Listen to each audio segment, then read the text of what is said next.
तुमच्या ध्येयापर्यंत पोहोचण्यासाठी ध्येय ठरवा, जबाबदारी घ्या. आपल्याला आपल्या आयुष्यात बरंच काही करायचं असतं. आपली स्वप्नही खूप मोठी असतात. मी असं करीन किंवा मी तसं करीन, मी हे होईल, मी ते होईल, अशा बऱ्याच काही इच्छा आपल्या सर्वांच्या मनात असतात. पण ह्या सर्व इच्छा किंवा ही सर्व स्वप्न अर्धवट राहतात. त्याचे मूळ कारण आहे हा आळस. 2. तर या व्हिडिओमध्ये आपण हा आळस कसा नष्ट होईल, आपल्याला या आळसापासून कशी सुटका मिळेल असे काही उपाय पाहणार आहोत. 3. स्वतःचे आत्मपरीक्षण करा. खरंच तुम्हाला बदलायचे आहे का?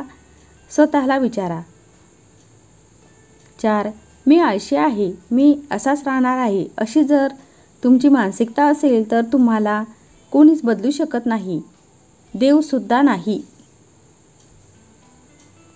5.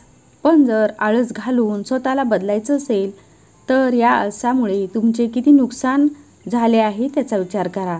आणि तुम्ही आळस केला नसता तर तुमच्याकडून काहीतरी चांगले काम झालेच असते. तर तुम्ही स्वतःशी आधी ठरवा की होय, मला माझ्या आळसाला दूर करायचे आहे, मला स्वतःला काहीतरी मोठी कामगिरी करून दाखवायची आहे आणि मला स्वतःला बदलायचे आहे. 6. तुम्ही कोणती तरी जबाबदारी घ्या. तुमच्या आयुष्याचे नेमके ध्येय ठरवा. 7. तर तुम्हाला आळस येत असेल तर तुम्ही स्वतःला विचारा की मी कशाची जबाबदारी घेतली आहे का? माझ्या जीवनाचे ध्येय काय आहे? 8. एक लक्षात घ्या, ज्याला काही कामच नाही तो आळशीच बनणार. म्हणून तर तुम्ही कोणती तरी जबाबदारी घ्यायला शिका आणि आयुष्यात असे एखादे ध्येय ठरवा की त्यात तुम्ही पूर्णपणे गुंतून जाल. हे ध्येय आणि ही जबाबदारी तुम्हाला आळसापासून पूर्ण दूर ठेवेल आणि यशस्वी बनवेल. 9. योग्य आहार आणि ऊर्जादायी आहार घ्या. चुकीचा आहार घेतला तर इच्छा असून सुद्धा अंगातला आळस जात नाही. जर तुम्ही खूप गोड खाल्ले, तुम्ही खूप जास्त जेवण खाताय, तुम्ही केव्हाही जेवण करताय, तुम्ही रात्री उशिरा झोपताय, तुमची जीवनशैली चुकीची आहे, मग तुम्ही ठरवले तरी तुम्हाला जाग येणार नाही.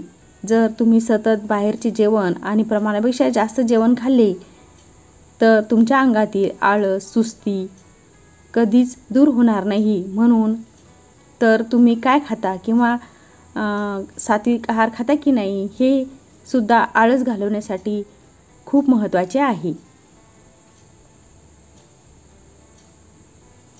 10.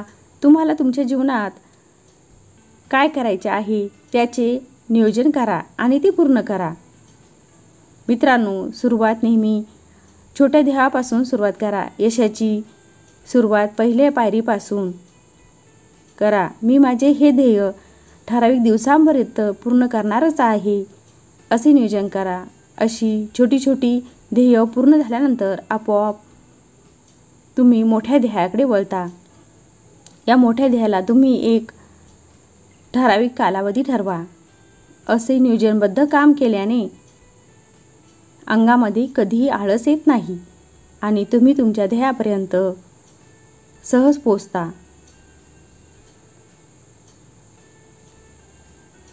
11. म्हणून मित्र आणि मैत्रिणींनो, या आळसाला झटका आणि स्वतःच्या ध्येयाची जबाबदारी स्वतः घ्या आणि स्वतःच्या मनाला सांगा, मी हे ध्येय पूर्ण करणारच आहे.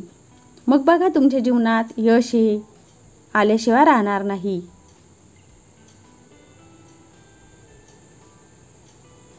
व्हिडिओला लाईक, शेअर, चॅनलला सबस्क्राईब नक्की करा. उद्याला पुन्हा भेटूया एका नवीन मोटिवेशनल व्हिडिओसह. धन्यवाद.